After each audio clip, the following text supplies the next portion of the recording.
আপনি আপনার প্রেমিকাকে ভালোবাসেন, আপনার প্রেমিকা আপনাকে খুবই ভালোবাসে, আপনার দুজন দুজনকে বিবাহ করবেন, কিন্তু এখন পরিবার রাজি না। দেখা গেল মেয়ের পিতামাতা আপনার কাছে ওই মেয়েকে দিতে রাজি না, আপনি যাকে ভালোবাসেন। এখন দেখা গেছে যে বিচ্ছেদ করার জন্য কিন্তু বিভিন্ন প্রকার ক্রিয়া আছে, বিভিন্ন প্রকার ক্রিয়া আছে। যেমন শ্মশানের মাধ্যমে, তারপর জিনপুরের মাধ্যমে, তারপর চালানির মাধ্যমে, আপনার জামা কাপড় কেটে নিয়ে, আপনার মাথার চুল নিয়ে, আপনার ছবি নিয়ে, আপনার পিতামাতার নাম নিয়ে, বা হাজারো রকমের বিচ্ছেদনের ক্রিয়া আছে।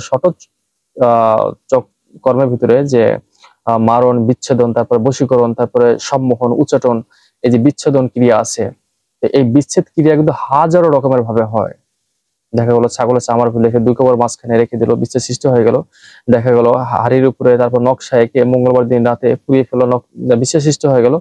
দেখা গেল যে ভোজপত্রের উপর তারপরে এই তাবিজ কবজ গুলো লিখে আগুনে জ্বালিয়ে দিল, বা নদীর তীরে রেখে দিল, আপনাদের বিশেষ সৃষ্টি হয়ে গেল। তো এখন দেখা গেল যে জিনপুরের মাধ্যমে কিন্তু চালান দিয়ে বিশেষ সৃষ্টি করা যায়। আর জিনপুরের চালার মাধ্যমে বিশেষ কিন্তু খুব দ্রুত হয়ে থাকে।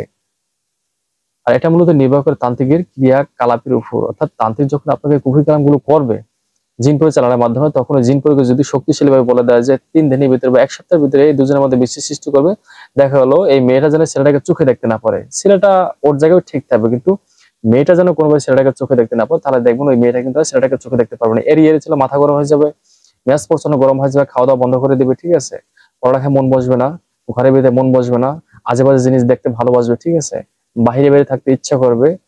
অর্থাৎ সে খারাপ যে কোনো অনৈতিক কাজে জড়িয়ে পড়বে। অর্থাৎ তার সে ভালোবাসা মানুষকে আগের মতো সে পছন্দ করবে, দেখলো ঘৃণায় মুখ ফিরে নেবে। অনেক কোনো সময় জিনপরি গুলো এসে কিন্তু বিচ্ছেদের যে সমস্ত জিনপরি গুলো কাজ করে, দেখা যাচ্ছে এই জিনপরি গুলো এসে কিন্তু এই যাকে এই বিচ্ছেদ করার জন্য দুজনের মধ্যে পাঠানো হলো, ধরুন আপনার প্রেমিক আপনাকে, আপনার প্রেমিকের পিতামাতা আহ দুজনের মধ্যে বিচ্ছেদ করলো যেন আপনাকে তার মেয়ে চোখে দেখতে না পারে। এক্ষেত্রে জিনপরি গুলো পাশাপাশি এসে তার শরীরের ভিতরে ঢুকবে না। কি করবে, তাকে পা থেকে মাথা পর্যন্ত ব্ল্যাক ম্যাজিক করে আটকিয়ে ফেলবে, তার মাথা গরম করাই ফেলবে, এবং তার এই যে হৃদয়ের উপর অর্থাৎ আত্মার উপর তারা কিন্তু এক ধরনের আহ কর্তৃত্ব নিয়ে নেবে। একটা কথা দেখা যাবে যে আপনার প্রেমিক আপনাকে ভালোবাসে না, পছন্দ করে না, দূরে দূরে এড়িয়ে থাকতে ভালোবাসে, এখন সে আপনাকে আর পাত্তা দিচ্ছে না, এখন সে পিতা মাতার কথাই শুনছে। এই ধরনের ঘটনা কিন্তু অহরহ হয়ে থাকে। আর প্রেম ভালোবাসা কিন্তু আসলে এটা একটা হারাম বেশি বিপদ, এটা না করাই ভালো আমি মনে করি। তারপর দেখা যায় প্রেম ভালোবাসা তো আর এগুলো মানুষ উম, তো এখন শেষ জামানা। আর হালাল হারাম সৃষ্টি শুরু থেকেই, সৃষ্টির পর থেকেই এটা আল্লাহ পাক সৃষ্টি করে দিয়েছেন, ভালো ভালো সৃষ্টি করে দিয়েছেন, এটা থাকবে। তো দেখা যাচ্ছে কেউ প্রেম ভালোবাসে বিবাহ করে, ছেলে মেয়েকে ভালোবাসে, মেয়ে ছেলেকে ভালোবাসে। এখন দেখা গেল যে মেয়ে পিতা মাতা ছেলের কাছে দিতে রাজি, আবার অনেক সময় দেখা গেল যে ছেলের পিতা মাতা এই মেয়েকে আনতে রাজি না। তো যে কোনো ভাবে হোক ছেলেকে তারা ফিরিয়ে ফেললো কুকুরের মাধ্যমে, জিন চালানোর মাধ্যমে। তো এগুলো থেকে অবশ্যই সতর্ক থাকবেন, কারণ জিন করে চালানোর মাধ্যমে কিন্তু খুব দ্রুত ভাবে, খুবই মারাত্মক ভাবে কিন্তু বিচ্ছেদ করা যায়। আর এই বিচ্ছেদে কিন্তু হাজার রকমের ক্রিয়া আছে।